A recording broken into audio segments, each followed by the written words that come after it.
आपके तेलंगाना में बहुत सारी ऐसी स्कीम्स हैं जो हमारे पास नहीं है, जैसे कि शादी मुबारक की स्कीम 1 लाख रुपए दिए जाते हैं। दूसरी तरफ 2 BHK के घर वगैरह दिए जा रहे हैं। हमारे पास कुछ भी नहीं है ये सब चीजें। अगर 2B रिजर्वेशन अगर ये लोग अगर चालू नहीं करेंगे तो इंशाल्लाह आने वाले वक्त में मजलिस इत्तेहाद मुस्लिमीन पूरे कर्नाटक में स्ट्राइक करेगी। इनके पूरे MLA जीत जाते हैं, इनके MLA का भरोसा नहीं है। अगर आज सुबह कांग्रेस में रहेंगे, शाम में बीजेपी के ऑफिस में बैठे हुए रहेंगे। क्या हमारा वोट का सौदा करेंगे ये लोग? चाहे वो फलस्तीन का मसला हो, चाहे वो कश्मीर का मसला हो, चाहे वो यूपी का मसला हो, चाहे वो बीदर में शाहीन स्कूल में हमारे टीचर्स को जब जेल में डाला गया था, अगर सबसे पहले अगर कोई वहां पर पहुंचा था तो आपके और हमारे सदर बैरिस्टर असदुद्दीन अवैसी साहब पहुंचे थे। बिस्मिल्लाहिर्रहमानिर्रहीम। सैनशीन पे तशरीफ फरमा कारवान MLA जनाब कौसर मोहिउद्दीन साहब, जहीराबाद के सदर अतर मोहिउद्दीन साहब और जितने भी हमारे यहाँ पर लीडर्स मौजूद हैं, आप तमाम का मैं शुक्रिया अदा करता हूँ कि आपने मुझे बोलने के लिए यहाँ पर वक्त दिया। क्योंकि अब मौका जो है इलेक्शन का है, तो तमाम पार्टियां आपके बीच में आ रही है, अपने अपने तरीके से, अपने अपने आइडिया से आपको लुभाने की कोशिश कर रही है। और मैं आपको बताता चलूं कि मजलिस इत्तेहादुल मुस्लिमीन आज का नहीं सोचती, आने वाले 5-10 साल का सोचती है। हमको ये चाहिए कि जो हमारी पार्टी के सदर बैरिस्टर असदुद्दीन अवैसी साहब जो फैसला लेंगे तेलंगाना के लिए, हम उसको लब्बैक करके आगे बढ़ना है। मैं देख रहा हूँ कि खुसूसी जो कांग्रेस पार्टी है यहाँ बढ़ चढ़कर कर्नाटक मॉडल को आप लोगों के सामने पेश कर रही है। कर्नाटक मॉडल क्या है, वो तो वहाँ पर 5 स्कीम के लोगों ने अनाउंस किए थे, लेकिन अभी तक भी सही से उनको लोग इम्प्लीमेंट नहीं कर सके। और दूसरी चीज, इन्होंने जो 5 स्कीम्स बताई है, 5 स्कीम्स में मैं आपको बताता चलूं कि एक भी स्कीम माइनॉरिटी के लिए एक भी स्कीम उन्होंने बताई नहीं है। जो बीजेपी गवर्नमेंट जो पास्ट में 2B रिजर्वेशन को जो मुसलमानों को वहां पर 4% दिया जाता था, उसको खत्म कर दिया था। कांग्रेस के उस वक्त DK शिव कुमार और सिद्धरामैया ने प्रेस कॉन्फ्रेंस करके ये कहा था कि जिस दिन कर्नाटक में कांग्रेस की हुकूमत बनेगी, हम उस दिन पहले ही हफ्ते में 2B रिजर्वेशन वापस लाएंगे। आज 6 महीने के ऊपर हो गए हैं, अभी तक 2B रिजर्वेशन पर इन लोगों की मुंह तक नहीं खुलता। ये लोग नहीं चाहते कि हमारे बच्चे पढ़े, हम आगे बढ़े, हम इंजीनियर बने, हम डॉक्टर बने।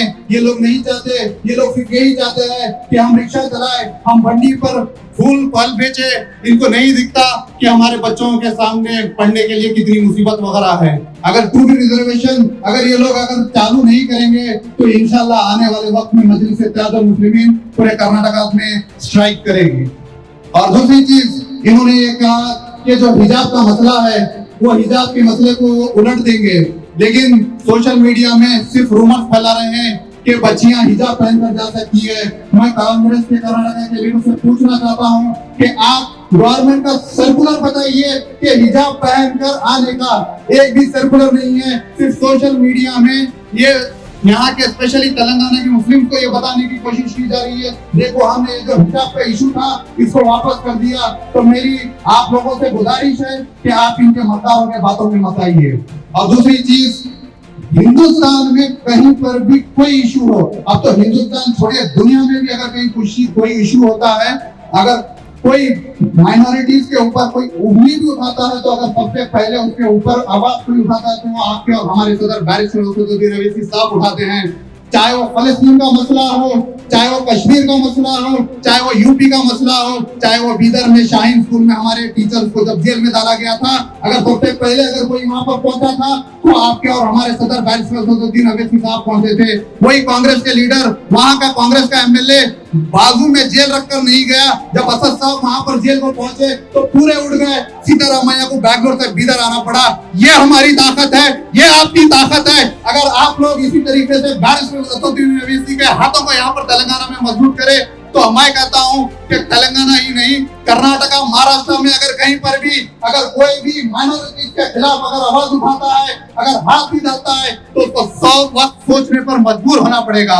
आपके तेलंगाना में बहुत सारी ऐसी स्कीम्स हैं जो हमारे पास नहीं है, जैसे कि शादी मुबारक की स्कीम 1 लाख रुपए दिए जाते हैं। एक गरीब माँ बाप खुश हो जाते हैं अगर शादी के वक्त अगर उनको अगर 1 लाख रुपए भी मिल जाए।